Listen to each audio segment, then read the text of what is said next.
I will show you how to model this castle in Unreal Engine 5.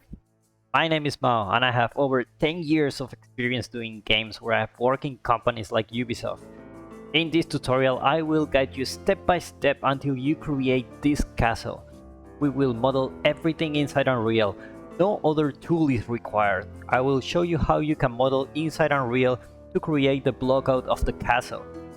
Then we will do more modeling stuff to texture our castle and add more details, and you will learn how to create terrains and create automatic materials to detail very big levels.